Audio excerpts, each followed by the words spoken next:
எல்லோருக்கும் வணக்கம். நம்ம ஆக்டிவ் ஸ்பிரிட்லி பவுல்ட்ரி ஃபார்மில் வந்து பார்த்தீங்கன்னா, இன்னைக்கு நம்ம காடை பார்க்க போகிறோம். இந்த காடை வந்து பார்த்தீங்கன்னா, ஒரு 2 வீக்ஸ் காலையே வாங்கிட்டு வந்தேன். இப்போ ஒரு 5 வீக்ஸ் பக்கமா ஆயிடுச்சு. டோட்டலா 7 வீக்ஸ் ஆயிடுச்சு. நெக்ஸ்ட் வீக் வந்து பார்த்தீங்கன்னா, முட்டை போடும்னு நெனைக்கிறேன். பார்ப்போம்.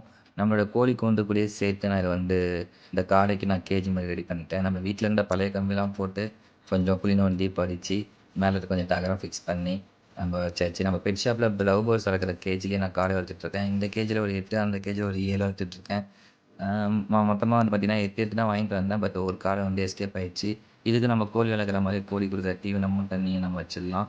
இதுக்கு எந்த ஒரு நோயும் எதுவும் அஃபெக்ட் ஆகாது. ஸோ, நம்ம எந்த ஒரு மெடிசின் நம்ம குடுக்க தேவையில்ல. முட்டைக்காக தான் நான் வளர்த்துட்ருக்கேன். கறிக்கு வளர்க்குற மாரினா நம்ம இன்னும் சேல்ஸ் பண்ணியிருக்கலாம். வெயிட் ஏறி இருக்கும். முட்டைக்குனால அப்படியே நான் விக்காம அப்படியே வச்சிருக்கேன். மொத்தமா வந்து பார்த்தீங்கன்னா, எனக்கு கோழி கூண்டு செய்றதுக்கும், காடை கூண்டு செய்றதுக்கும் எவ்வளோ ஆச்சுன்னு பார்ப்போம். கோழி கூண்டு வந்து பார்த்தீங்கன்னா, எனக்கு பொருள் ப்ளஸ் லேபர் கூலியோட சேர்த்து எனக்கு 28,000 ஆச்சு.